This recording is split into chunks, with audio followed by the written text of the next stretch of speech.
Up and Adam, everybody. Tuesday morning, Hank Big Ben with you, and we're joined, as always, on a Tuesday by Nancy Cahalen from the Better Business Bureau to bring us up to date on all the things that we should be watching out for. And this week, Nancy talking to us about, well, listen, you may have gotten one of these, right? One of these auto warranty robocalls where somebody says, hey, here's Susie with the vehicle service department calling about your vehicle warranty, and you go, oh, geez, I don't know, I don't keep track of that stuff. Okay, maybe I better talk to Susie. Well, let's check in with Nancy and see if we should be answering some of these calls or not. Nancy, good morning. Good morning. How are you today? Good, thank you.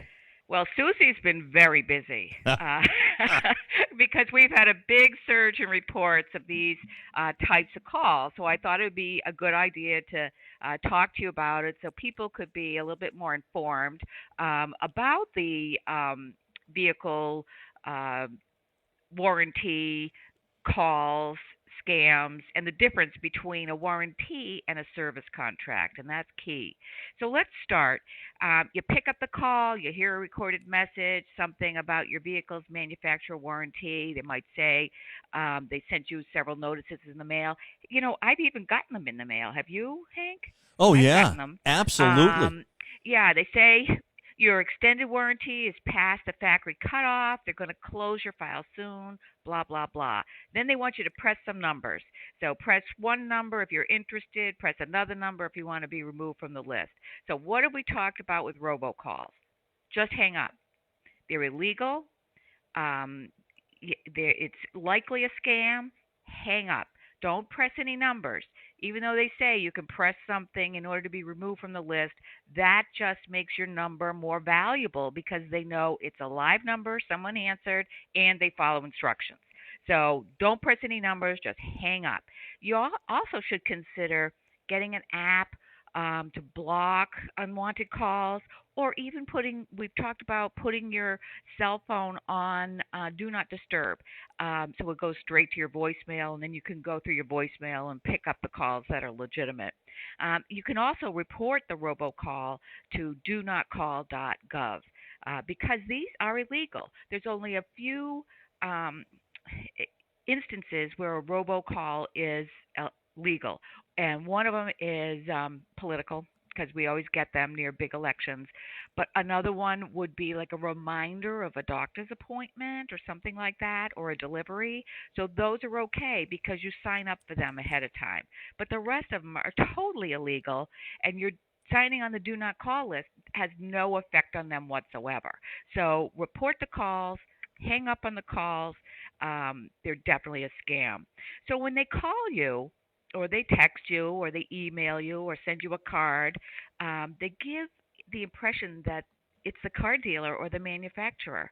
And they use phrases like motor vehicle notification, final warranty notice, or notice of interruption to make it seem really urgent and get you to respond. They're trying to sell you a service contract, although they may call it an extended warranty. The truth is, they probably have nothing to do with your car dealer or manufacturer. If you respond, you're likely to get pressured to give them personal financial information and a down payment right away. And if you buy the service contract from one of these companies, you may find they won't be in business when you need them to use the contract. And if they are in business when you make your claim, you may find that the contract doesn't actually cover any problems you have with your car because of the restrictions and the fine print. So that doesn't sound like a very good deal, does it? That does not sound like a good deal at all. No. So there's a big difference between an auto warranty and a service contract. An auto warranty is a contract to fix certain defects or malfunctions for a specific amount of time after you buy a car. So cars come with those.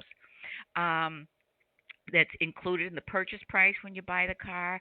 And sometimes used cars might come with some type of a warranty as well. An auto service contract is a contract to perform or pay for certain repairs or services. Service contracts are sometimes called an extended warranty, but they're not a warranty as defined by federal law. They're sold by car manufacturers, dealers, and independent companies, and you can buy them anytime. and the prices and coverage vary widely. For example, some of these contracts may extend the length or coverage of the included warranty, and others may cover some maintenance tasks like scheduled oil changes. So there's a lot of variety out there in the length of the contract, in what it covers, and what the cost is. So it's always a good idea to find out what your warranty covers and how long that lasts so you can make sure you're not duplicating coverage. Um, and One thing you need to know is that you don't need to use the dealer for repairs or maintenance to keep your warranty in effect. So that's kind of, some people think they have to go back to the original place they bought it. That's not true. In fact, it's illegal for a dealer to deny your warranty coverage simply because you had routine maintenance or repairs done somewhere else. So that's a real good thing to know. But keep your service records no matter who does the service, and this includes like oil changes, tire rotations, belt replacements, all that kind of stuff. And create a file to keep track of those repairs. I keep mine in the glove box. I don't know. So it'll be handy if you have to use that for your warranty. If you ever have a claim and it appears that you didn't maintain your vehicle, your claim could be denied. So it's important that you have that proof that you did the proper maintenance. Yeah, absolutely. That you have to have that. All right, things that we need to know, and that just a part of that is just we just have to understand how these claims are handled. Right, right. So an auto service contract is a little different. You don't want to get duplicate coverage, so before you buy one, you want to find out what you have that's included with the price of the vehicle. And keep in mind that the more coverage you have, the higher the cost is going to be. So there are very few that cover all repairs and maintenance. So you should watch out for exclusions that deny coverage for any reason. For example, the contract says mechanical breakdowns will be covered, but problems caused by normal wear and tear probably will be excluded. Even if the parts are covered, you may not have full protection because some companies use a depreciation factor in calculating coverage. So if something breaks, the company may only pay a partial repair or replacement cost. So that's important. Again, follow all the routine maintenance, keep track, because if you don't, you could very well be denied your claim, and understand how the claims are handled. So it's kind of like there's an administrator that you have to go through in order to get the claims approved. It's kind of like your health insurance, you have to, or dental insurance, you have to get that approved before you go out and get it done and expect to be reimbursed. So here's some tips. Research any business and its owners very carefully. There are some real bad actors out there. So look them up on bbb.org, and you'll see a lot of complaints, a lot of negative customer reviews, and you can read all the details to see, what the experiences have been by people that have purchased these contracts.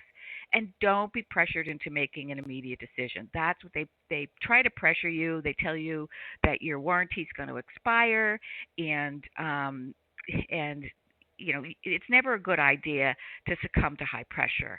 So don't give away your personal or credit card information over the phone until you've read and agreed to all the terms in the contract.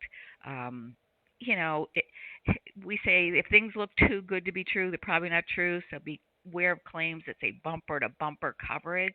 I mean, that's a lot of coverage. Yeah. So it doesn't necessarily mean every problem's going to be covered.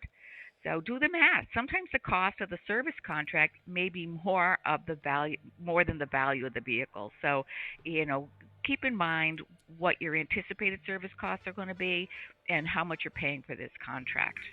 Absolutely. Great advice. Nancy Cahalen, President and CEO, Better Business Bureau, serving Central and Western Massachusetts and Northeastern Connecticut. Nancy, thanks for being with us. My pleasure. Thanks so much again for having me on.